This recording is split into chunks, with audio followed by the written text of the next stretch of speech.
नमस्कार। आज अपने कक्षा 12 इतिहास के चौथे अध्याय मुगल आक्रमण, इसमें एक अध्ययन बिंदु शिवाजी, उस पर जो है अपनी चर्चा करेंगे। तो शुरू करते हैं आज का नया टॉपिक। शिवाजी मराठा सरदार, मराठा जो शासक जिन्होंने मराठा राज्य की स्थापना की है और बहुत ही महत्वपूर्ण जो है टॉपिक माना जाता है अपने भारतीय इतिहास का। तो शुरू करते हैं अपने इस शिवाजी की जो है कुछ प्रारंभिक जो है प्रकाशित जीवन के बारे में। तो इनका सबसे पहले जो है जीवन परिचय की बात करें तो ये है कब इनका जन्म होता है, कहाँ होता है, और ये सारी चीजें जो है प्रकाशित पेपर में खास तौर पे पूछी जाती हैं। तो आप याद रखेंगे शिवाजी के जो पिताजी हैं शाहजी भोसले, उसका नाम है शाहजी भोसले, ये जो है एक प्रकार से पिताजी का नाम है। और माँ का नाम है जीजाबाई, ये इनकी माँ का नाम है। तो जीजाबाई और जो है शाहजी भोसले की संतान थे। 20 अप्रैल 1627 ईस्वी को इनका जन्म होता है। 20 अप्रैल 1627 ईस्वी को जो है इनका जो है जन्म होता है। पूना के अंदर जो है एक प्रकार से क्या है कि शिवनेर किला है पूना के अंदर। पूना वर्तमान में जो है एक प्रकार से कहाँ है तो महाराष्ट्र में एक जिला है वर्तमान जिसको पुणे के नाम से जानते हैं। तो पूना में शिवनेर के किले में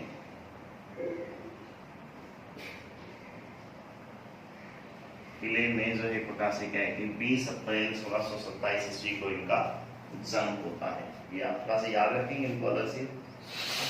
तो शिवनेर का एक पहाड़ी किला है ये, तो वहां पर जो है इनका एक प्रकार से क्या है कि जन्म होता है। इनके दादा का नाम कौंडदेव था।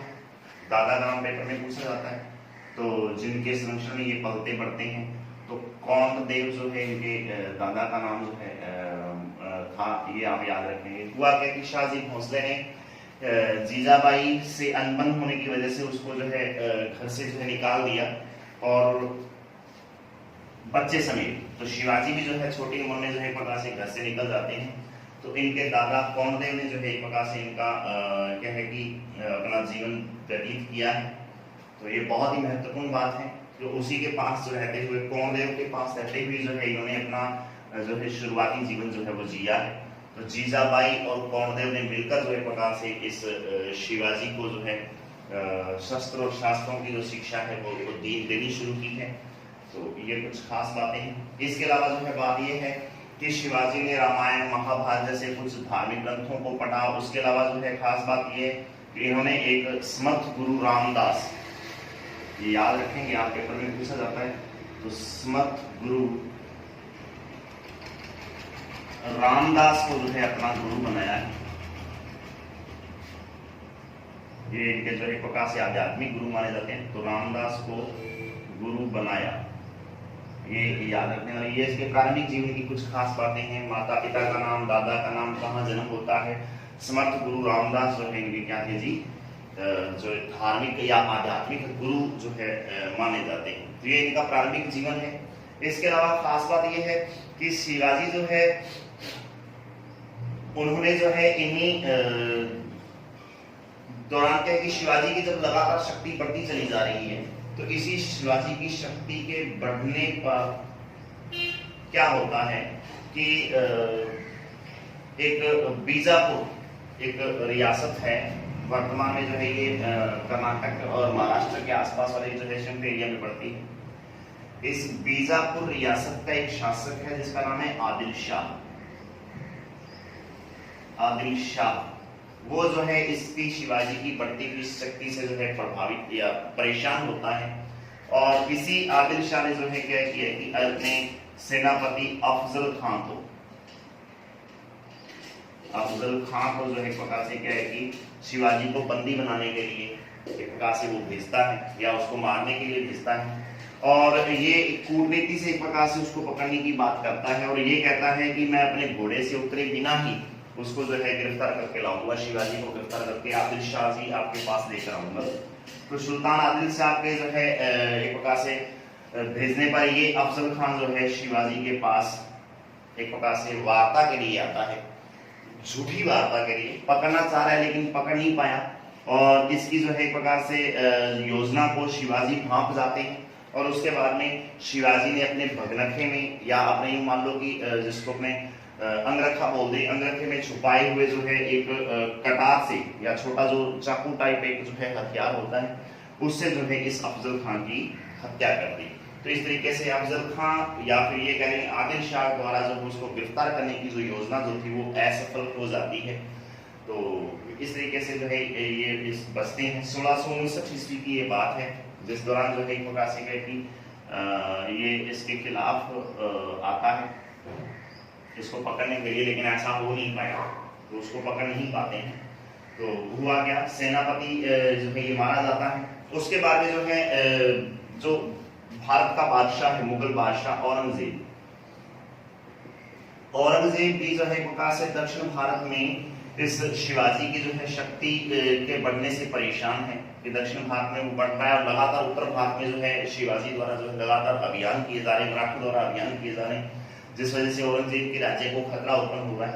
इस वजह से वो परेशान होता है, और 1660 ईस्वी में औरंगजेब ने क्या किया है, 1660 ईस्वी में औरंगजेब ने शिवाजी की बढ़ती हुई नीति या बढ़ती हुई शक्ति को कंट्रोल करने के लिए अपने सेनापति शाइस्ता खां को जो है प्रकाश से शिवाजी के खिलाफ भेजा, जो दक्षिण भारत का इसका सूबेदार था शाइस्ता खां।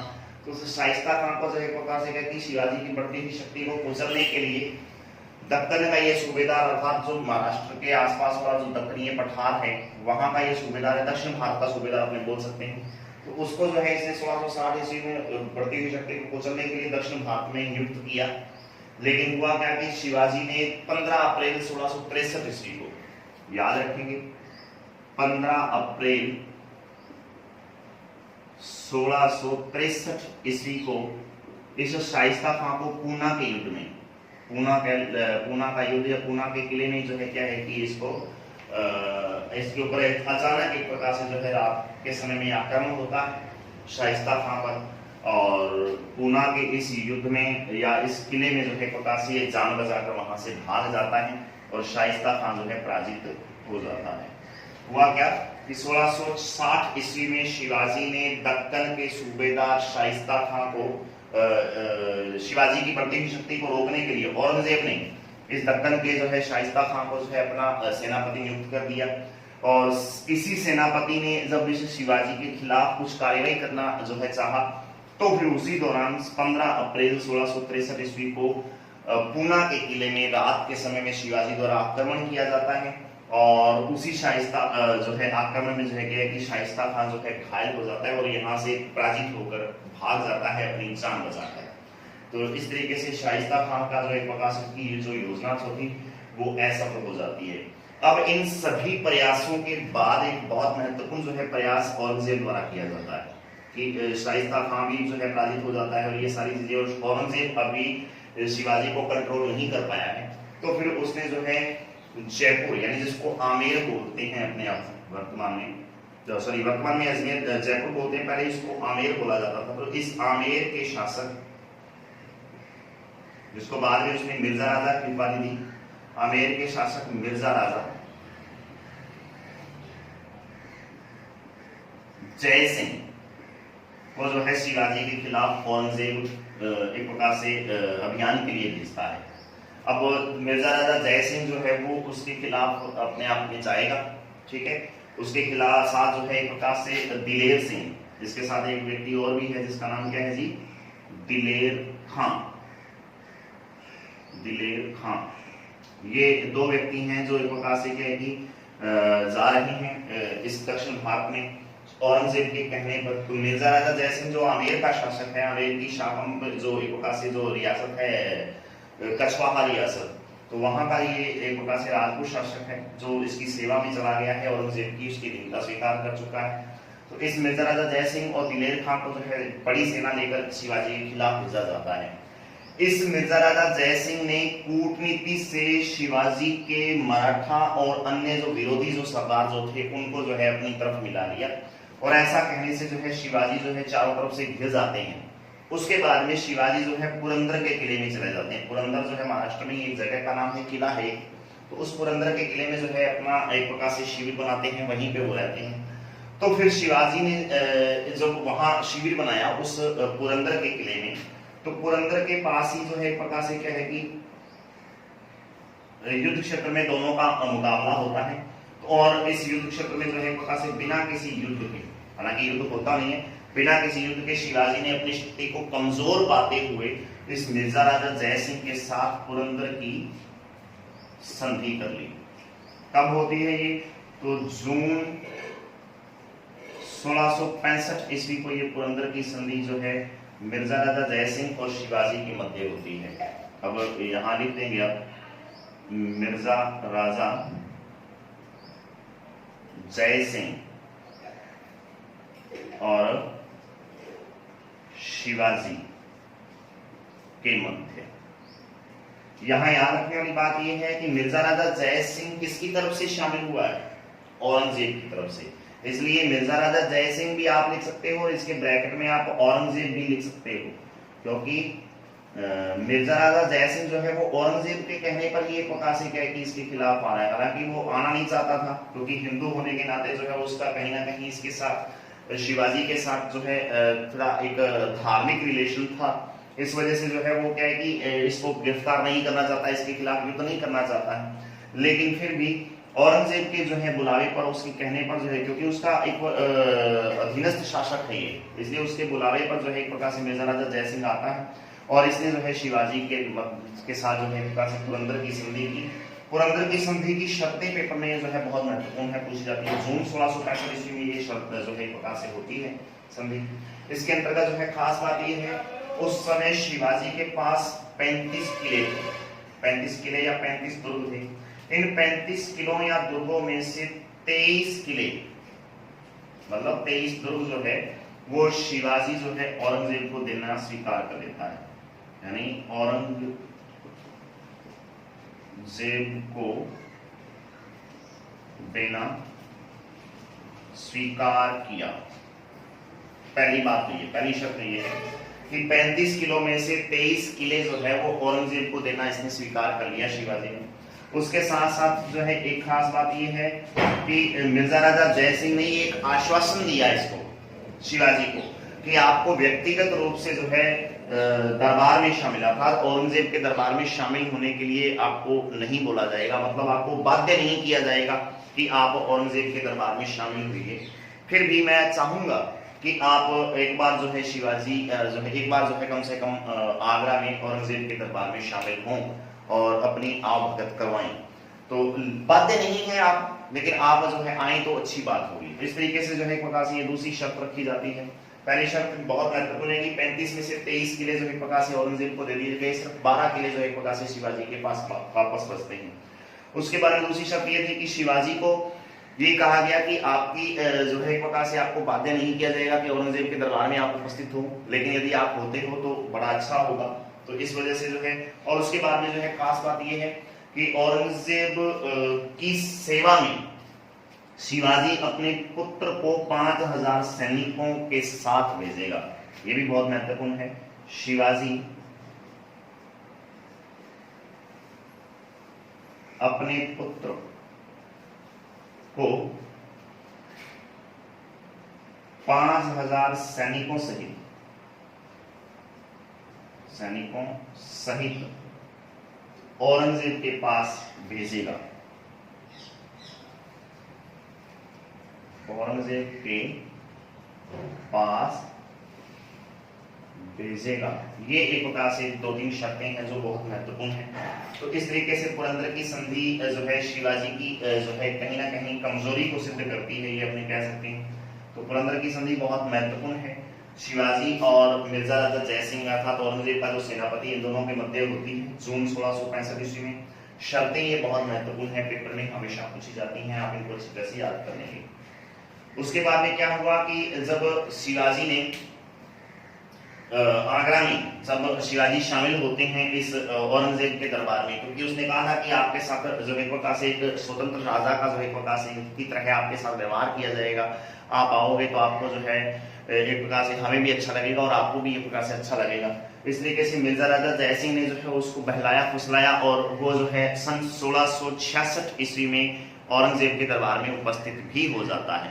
लेकिन हुआ क्या कि औरंगजेब के दरबार में जब वो एक प्रकार से उपस्थित होता है आगरा में, तो फिर जो है उसको ठहराने की कोई खास व्यवस्था नहीं की गई एक प्रकार से, पहली बात तो ये। दूसरी बात यह है कि जब दरबार का आयोजन किया गया औरंगजेब द्वारा, तो उसको चौथी पंक्ति में अर्थात राजा के बिल्कुल बगल में या उसके पास में जो है नए बिठा के उसको चौथी पंक्ति के छोटे राजाओं के जो है श्रेणी में उसको रखा गया, उसको बिठाया गया वहां पर। इससे जो है औरंगजेब द्वारा जो ये ऐसा कृत्य किया गया, उसको बेइज्जत किया गया, तो उसने अपना अपमान समझा शिवाजी ने, और वो वहां से बिना बताए बिना पूछे जो है प्रकार से उस दरबार को छोड़कर उस दरबार से निकल जाते हैं। अब ऐसा हुआ तो औरंगजेब को जो है 1666 ईस्वी की बात है ये, और उसके बारे में क्या है कि औरंगजेब को भी इस बात का बुरा लगा कि मुझे बिना पूछे जो है एक प्रकार से मेरा जो अधीनस्थ शासक है वो मुझे बिना पूछे जो है बिना आज्ञा के यहाँ से चला गया है। तो इस वजह से अपनी सेना को जो है उसको बंदी बनाने का आदेश देता है। तो 1666 ईस्वी में उसके दरबार से जब वो निकलता है तो थोड़े टाइम बाद में उसको गिरफ्तार किया जाता है शिवाजी को, और उसके बेटे शंबाजी के जो है साथ उसको दिल्ली के किले में जो है कैद रखा जाता है कुछ समय के लिए। तो कुछ समय जो है उसमें एक प्रकार से कहीं अपने आप में उसको कैद भी रखा जाता है शिवाजी को। तो इस तरीके से जो है क्या है कि औरंगजेब ने आगरा गया तो उसने जो है एक प्रकार से शिवाजी को गिरफ्तार कर लिया बाद में। तो ये पूरी कहानी जो है औरंगजेब और शिवाजी के साथ जो है होती है।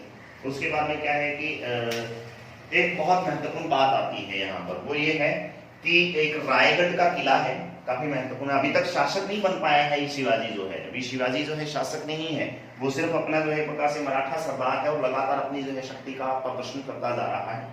हुआ क्या कि सन 1674 15 जून 1674 ईस्वी को रायगढ़ का किला है महाराष्ट्र के अंदर, पूरी बात लिखता हूं मैं, 15 जून 1674 ईस्वी, तारीख याद रखेंगे बहुत महत्वपूर्ण है। 15 जून 1674 ईस्वी को क्या हुआ है, रायगढ़ का किला, रायगढ़ का किला या दुर्ग एक बात है, इस रायगढ़ के किले में शिवाजी का राज्याभिषेक हुआ। यानी शिवाजी शासक कब बनते हैं, तो 15 जून 1674 ईस्वी को शिवाजी जो है मराठा राज्य के महाराष्ट्र के शासक बनते हैं, और मराठों के जो पहले सरदार थे अब वहां के शासक बने हैं, और रायगढ़ के किले में जो प्रकार से क्या है इनका राज्याभिषेक होता है। ये अलग से आप जो है याद कर लेंगे। उसके बाद में जो है काशी के निवासी हैं जिसको गंगा भट्ट या विश्वेश्वर के नाम से जाना जाता है, उन्होंने जो है शिवाजी का राज्याभिषेक करवाया था। तो एक प्रकार से गंगा भट्ट या फिर विश्वेश्वर नाम का एक व्यक्ति जो काशी का निवासी था, काशी उत्तर प्रदेश में वाराणसी के आसपास वाला क्षेत्र जो है, तो वहां का वो निवासी था। काशी को वर्तमान में वाराणसी बोलते हैं। तो वहां के निवासी जो है विश्वेश्वर या फिर जिसको गंगा भट्ट भी कहा जाता है, उस व्यक्ति ने जो है क्या है कि 15 जून 1674 ईस्वी को रायगढ़ के किले में राज्याभिषेक करवाया था शिवाजी का। मतलब वो एक प्रकार से जो भी यज्ञ आदि जो है उसके आधार पर जो है उसने इसका राज्याभिषेक करवाया है, बहुत महत्वपूर्ण है। इसके थोड़ा टाइम बाद में जो है 12 अप्रैल 1680 ईस्वी को शिवाजी का जो है प्रकार से क्या है कि निधन हो जाता है। तो 12 अप्रैल 1680 ईस्वी को जो है शिवाजी का देहांत हो जाता है या मृत्यु हो जाती है।